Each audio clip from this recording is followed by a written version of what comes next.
মোটরসে সবাইকে স্বাগতম। আজকে আমি একটা অন্যরকম একটা গল্প নিয়ে আপনাদের মাঝে হাজির হলাম। সেটা হচ্ছে, সেই গল্পটির নাম হচ্ছে law of polarity. Law of polarity হচ্ছে যে সৃষ্টিকর্তা প্রত্যেকটা জিনিস, এই পৃথিবীর প্রত্যেকটা জিনিসকে জোড়ায় জোড়ায় সৃষ্টি করেছেন। এটাকেই বলে ল অফ পোলারিটি। দেখুন, আমরা জোড়ায় জোড়ায় বলতে বুঝি পুরুষ এবং নারীকে, আসলে কিন্তু সেটা না।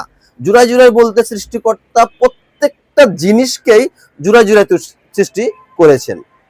দেখুন, সাপোজ একটা উদাহরণ দেই। যেমন একটা মোবাইলের সামনের পার্ট আছে, পিছনের পার্ট আছে।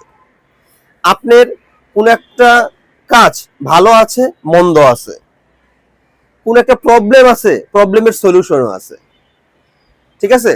সেজন্য প্রত্যেকটা জিনিসের, পৃথিবীর এমন কোনো জিনিস নাই যে জুড়ায় জুড়ায় না আছে। সেজন্য আমরা আমাদের জীবনের চলার ক্ষেত্রে বিভিন্ন ধরনের প্রবলেম ফেস করি।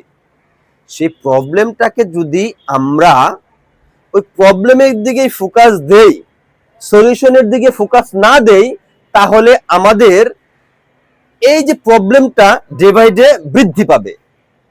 সেজন্য সৃষ্টিকর্তা আরো বলেছে, আপনি যেখানে ফোকাস দিবেন সেটাই বড় হবে, সেটাই ডেভেলপ হবে।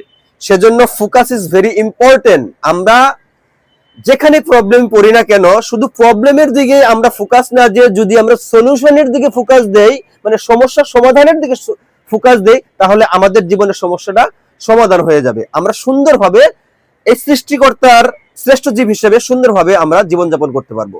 ধন্যবাদ সবাইকে।